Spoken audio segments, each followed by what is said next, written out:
ভাইদের জন্য বলি, আসাদুল হাবিব দুলুকে যদি কালকের মধ্যে গ্রেফতার করা না হয়, আমাদের হাজার বছরের শ্রেষ্ঠ বাঙালির আরাধ্য পুরুষ, বাঙালির রাখাল রাজা বঙ্গবন্ধু শেখ মুজিবুর রহমান সহ তার সপরিবারকে অত্যন্ত নির্মম ভাবে এই মাসে হত্যা করা হয়েছে।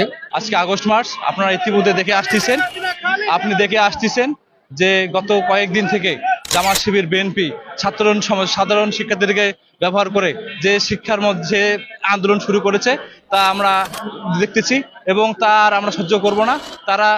তাদেরকে আমাদের সাধারণ শিক্ষার্থীদেরকে ব্যবহার করে যে পরিস্থিতি সৃষ্টি করেছে, আমরা তার প্রতিবাদ ও নিন্দা জানাই। ছাত্রলীগ সবসময় আমরা প্রস্তুত আছি, এই সব মোকাবেলা করার জন্য আমরা সবসময় প্রস্তুত আছি। যারা আজকে সহিংসতা করছে তারা ৭৫-এর পরাজিত শত্রু, মহান মুক্তিযুদ্ধের পরাজিত শত্রু। সে কারণেই আমরা এই শোকের মাসে শোককে শক্তিতে রূপান্তরিত করে ইনশাআল্লাহ আমরা তাদেরকে মোকাবেলা করেই আমরা রাজপথ ছাড়ব।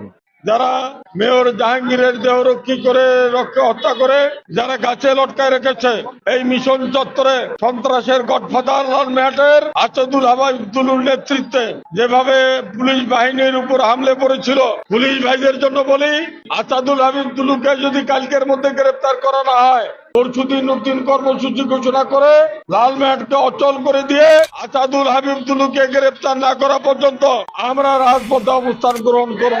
আমাদের শোকের মাস, সবকিছু হারানোর মাস। এই মাসে জাতির পিতাকে হারিয়েছি, বঙ্গমাতাকে হারিয়েছি, শেখ রাসেলকে হারিয়েছি, শেখ হাসিনাকে হারাতে চাই না। যারা স্লোগান দিয়েছে 15 আগস্টের হাতিয়ার গর্জে ঢুকার পর, আমরা স্লোগান দিয়েছি মুক্তিযুদ্ধের হাতিয়ার গর্জে উঠবে আরেকবার।